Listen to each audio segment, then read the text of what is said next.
rapidement sur l'histoire. Hein. L'histoire, elle est qu'un médecin au XVIIe siècle, qui s'appelle Ramazzini, R-A-M-A-Z-Z-I-N-I, il a dit que pour un médecin, la question primordiale à poser, c'est pas comment allez-vous, c'est quel est ton travail. Ce mec-là, vous imaginez, hein, les pièces de Molière, hein, médecin malgré lui, le malade imaginaire, hein, ce mec-là, en Italie, il se dit, la première question à poser à un patient, c'est quel est ton travail. Et non seulement il se dit ça, mais en plus, il sort de son cabinet. Il va voir les artisans bosser. Pour votre information, c'est très anecdotique, mais c'est le premier qui décrit que le fait de ne pas être enceinte, c'est-à-dire d'avoir épousé le métier de religieuse, c'est un facteur de risque de cancer du sein. On le démontrera au XXe siècle bien plus tard, mais vous voyez que sans statistiques, sans outils, etc., un type qui observe le travail, qui écoute les gens parler de leur travail, fait un diagnostic médical. Et ça, si vous voulez, moi, dans ma formation médicale, c'est pas difficile. C'est à côté, là, à l'hôpital Charlefoix. Dans le temps, il y avait un type qui était l'équivalent du docteur House, hein, médecin interne, un type... le mec, vous dites, quand vous êtes étudiant, ah, putain, il connaît tout ça et tout. Il regarde une radio des poumons, tout le monde pense à la tuberculose, et la première question qu'il pose au gars, c'est quoi votre métier? Et le gars, il répond, je suis plombier. Et le mec, il lui dit, mais comment vous travaillez? Et c'est la première fois, j'étais en 6e année d'études, hein. C'était la première fois que j'entendais à l'hôpital un médecin se positionner, se poser la question du lien entre le travail et la santé. Et donc, pour votre information, c'était parce que, quand on était plombier à cette époque-là, donc les années 80, on soudait, et si on ne voulait pas faire des dégueulasseries derrière, on mettait une plaque d'amiante. Et donc, l'image radiologique qu'on avait, ça pouvait effectivement faire penser à une tuberculose, mais malheureusement, ça pouvait aussi être une maladie liée à l'amiante. Donc déjà, la première chose qu'il faut que vous sachiez, en tant que salarié et en tant que patient, c'est que vos médecins de soins, ils ont 20 heures de cours pendant 6 ans sur le lien entre le travail et la santé. Donc si vous ne leur donnez pas des billes sur qu'est-ce que c'est que votre travail, comment vous le faites, ils ne vont jamais se poser la question du lien entre votre maladie et votre travail. Ça, c'est le premier point. Deuxième point, un médecin, quand c'est formé, comme beaucoup de gens, on lui apprend à être soumis à l'autorité. Moi, si je pose la question à un patron de service, pourquoi vous ne frappez pas à la porte avant d'entrer dans une chambre, c'est je signe mon arrêt de mort. Je ne serai pas validé pour mon stage. Pourquoi je vous dis ça? Parce que un médecin du travail, il est comme vous dans des rapports de force sociaux. D'accord? Mais en même temps, il a été conditionné pendant ses études à être soumis à l'autorité. Un médecin du travail, avec l'aide des représentants du personnel, qui peuvent aussi, en tant que CHSCT, s'intéresser aux conditions de travail du médecin du travail, s'intéresser aux conditions de travail des infirmiers en santé au travail, des secrétaires médicaux. D'accord? Parce que là aussi, en tant que CHSCT, on a les médecins du travail qu'on mérite quelque part. C'est-à-dire qu'effectivement, eux aussi, ils ont des conditions de travail, et en tant que CHSCT, c'est aussi important, si on veut avoir une médecine qui va prévenir l'aggravation ou l'altération de votre santé du fait du travail, de s'intéresser à leurs conditions de travail. Deuxième chose, un médecin du travail, c'est un médecin qui est un salarié protégé. Et j'en ai fait l'expérience, puisque mon employeur, qui est donc une association, a démarré une procédure de licenciement qui a été refusée par l'inspectrice du travail.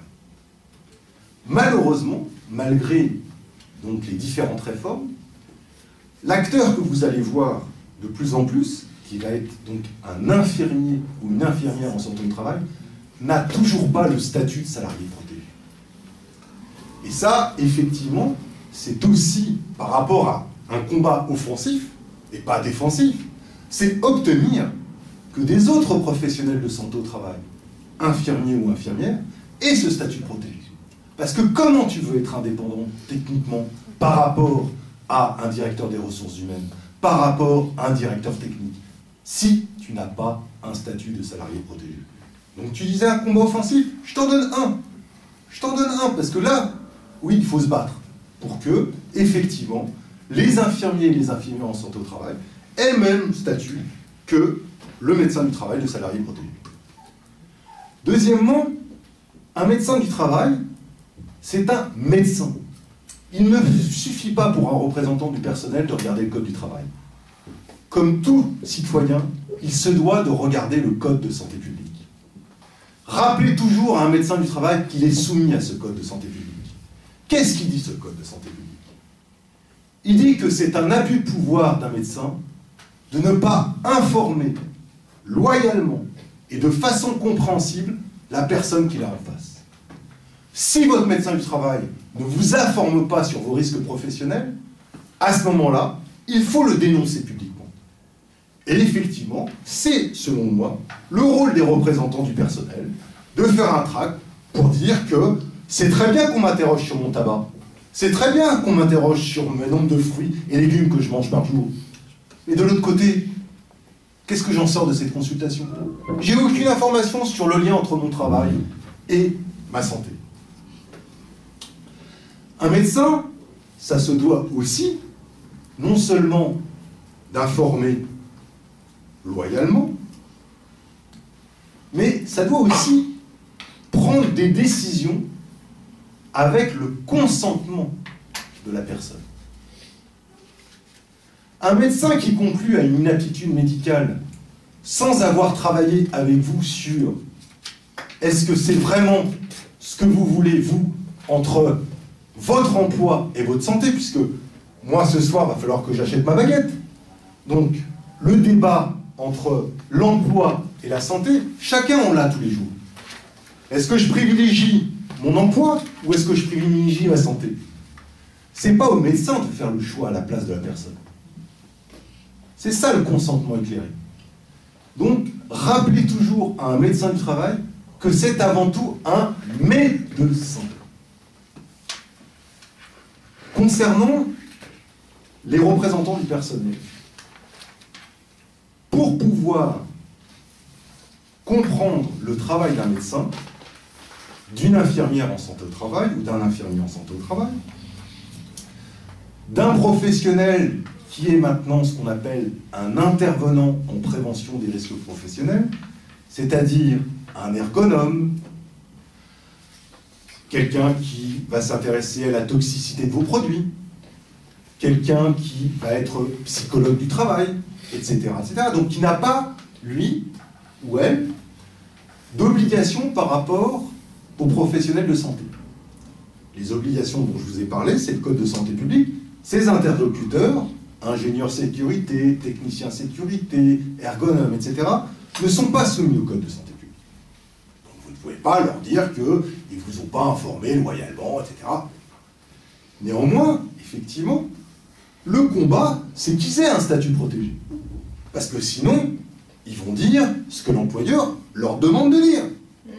C'est-à-dire, ne vous inquiétez pas, on a la situation en main, les produits que vous utilisez, de toute façon, ils sont en vente. S'ils sont en vente, c'est qu'il n'y a pas de problème pour la santé. Donc là aussi, il faut que l'ensemble des interlocuteurs, et c'est ce qu'a prévu en 1946 la législation, que les représentants du personnel contrôlent l'activité. Et pour contrôler l'activité, je dois rendre des comptes avec 2 documents qui doivent absolument vous être présentés. Un, mon rapport technique.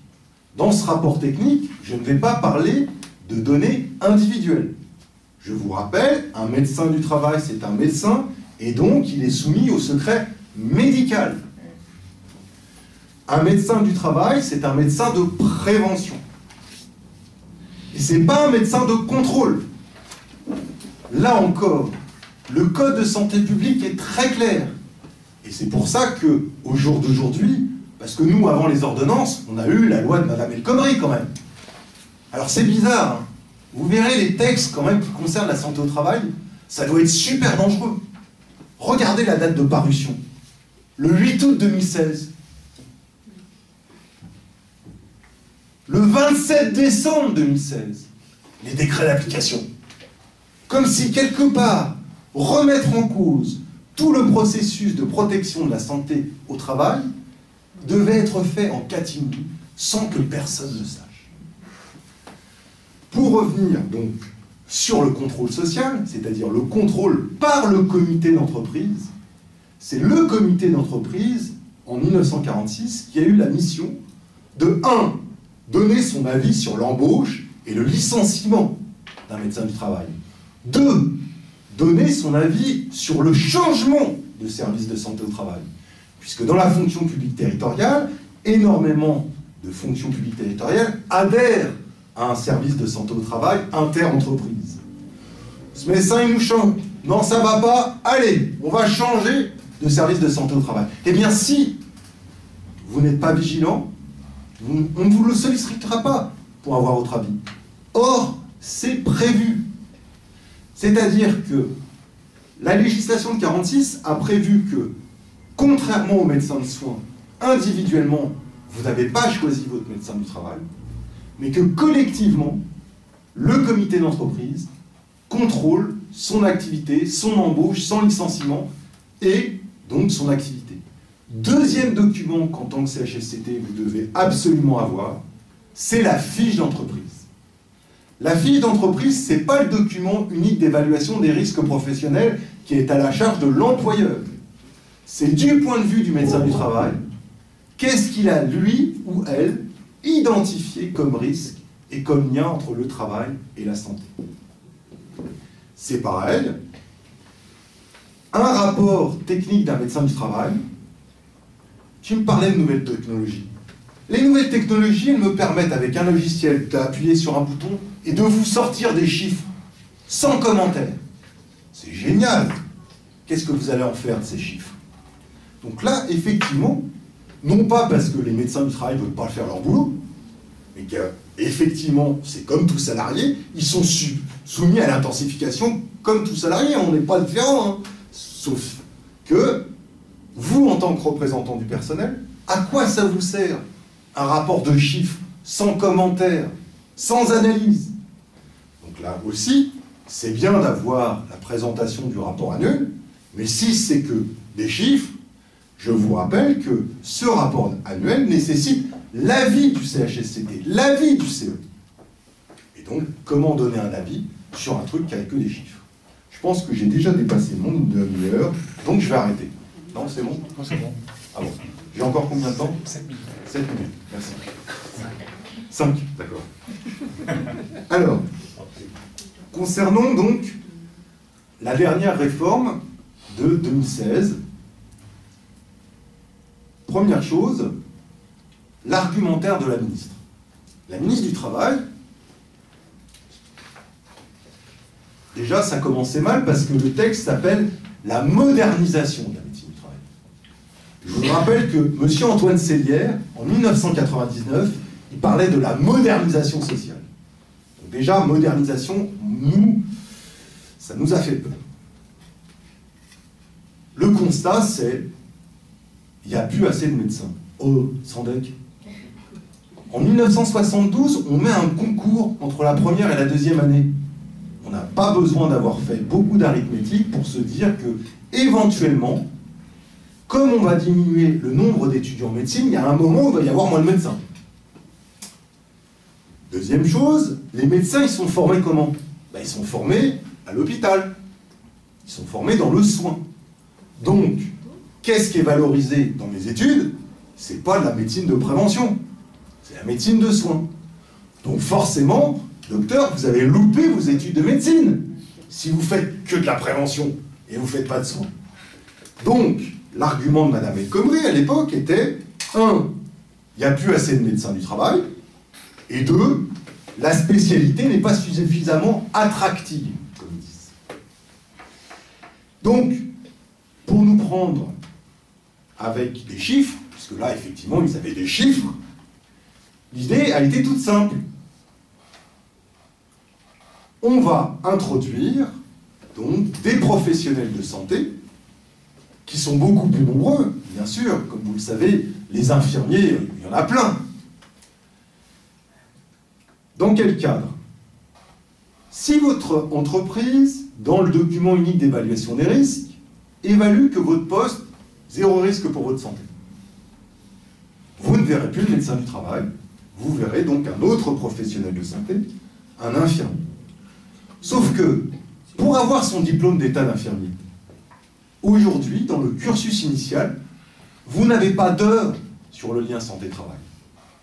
Alors, le Code du travail prévoit, pour votre information, que tout employeur, et donc soyez vigilant en tant que représentant du personnel, à chaque fois qu'il y a une embauche d'infirmiers en santé au travail dans votre entreprise, regardez bien, dans l'année qui suit l'embauche, l'infirmier ou l'infirmière doit être formé.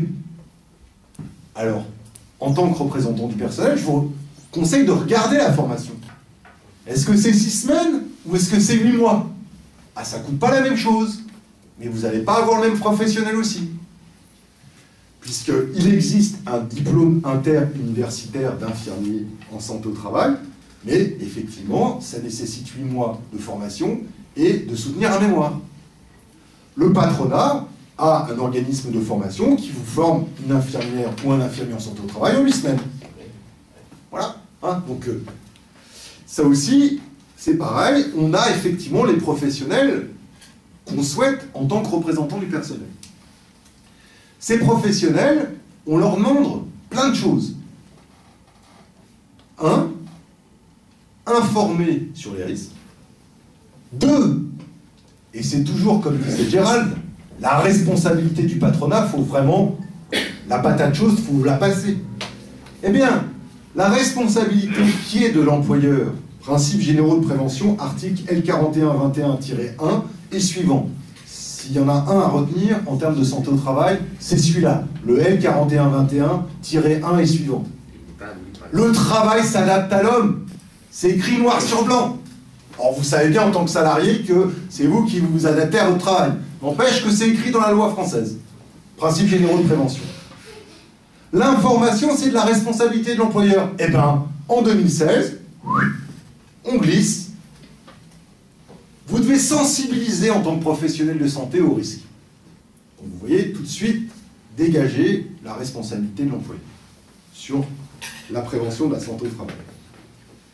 Vous devez aussi informer votre salarié que le salarié peut voir un professionnel de santé, infirmier ou médecin, à sa demande, y compris quand il est en arrêt de travail. Et ça, effectivement, c'est quelque chose qui, malheureusement, et ça, c'est nous, les médecins du travail aussi, hein, qui sommes donc toujours dans l'intensification du travail et qui n'informons pas assez les salariés que, à tout moment, alors peut-être pas à 23 heures, ils peuvent prendre rendez-vous avec leur médecin du travail, y compris quand ils sont en arrêt de travail. Concernant la périodicité, quand vous êtes déclaré sans risque, la périodicité, maintenant, peut atteindre, alors c'est toujours les plafonds, hein, mais les plafonds, c'est le réel, 5 ans. Comment nous, en tant que professionnels de santé, on peut vous rendre des comptes en tant que représentant du personnel si on ne vous voit plus tous les 5 ans? Impossible. Et donc, c'est ce que disait Gérald, c'est bien la construction de l'invisibilité du lien travail et santé. C'est tout ce qui est donc en marche, bien sûr, dans cette loi scélérate. Merci Jean-Louis. Sans haine, sans armes et sans violence, de résistance sans désobéissance. C'est une évidence, nos vies n'ont plus aucun sens depuis que nos rêves sont indexés sur le prix de l'essence. C'est une évidence, nos vies n'ont plus aucun sens depuis que nos rêves sont indexés sur le prix de l'essence.